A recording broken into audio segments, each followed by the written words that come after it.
Dalam video sebelumnya kita sudah membahas tentang mendesak atau urgent dan penting atau important.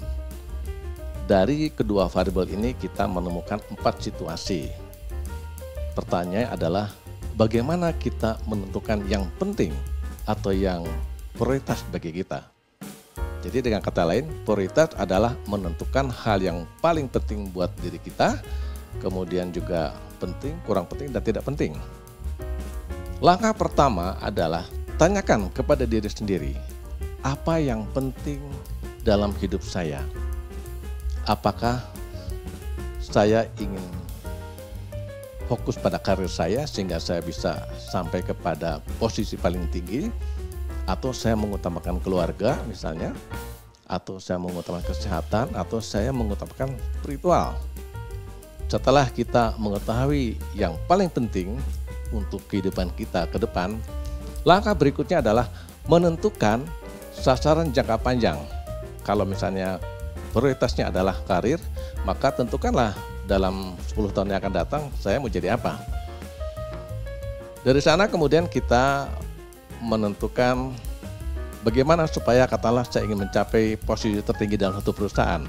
Maka tentukanlah komponen apa atau variabel apa yang bisa saya pakai untuk mencapai tujuan tadi. Misalnya keterampilan komunikasi, ini diperlukan untuk seorang pimpinan tertinggi.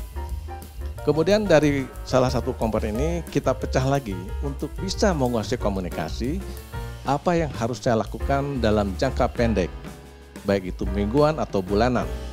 Misalnya saya berlatih public speaking, saya membaca bagaimana cara mempengaruhi orang lain, dan seterusnya. Buatlah jadwal, setiap minggu saya melakukan apa.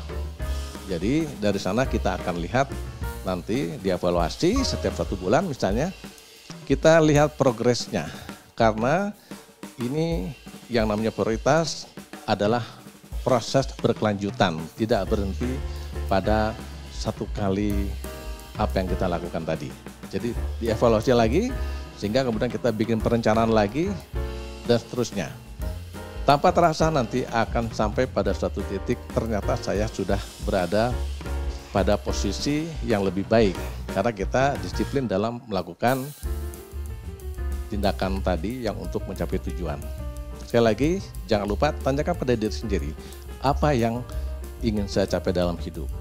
Apakah Anda ingin ketika Anda meninggal, Anda dihormati orang, atau Anda ternyata malah orang lain pada bersyukur ketika Anda meninggal? Saya rasa itu nilai yang paling tinggi untuk direnungkan. Terima kasih, semoga bermanfaat.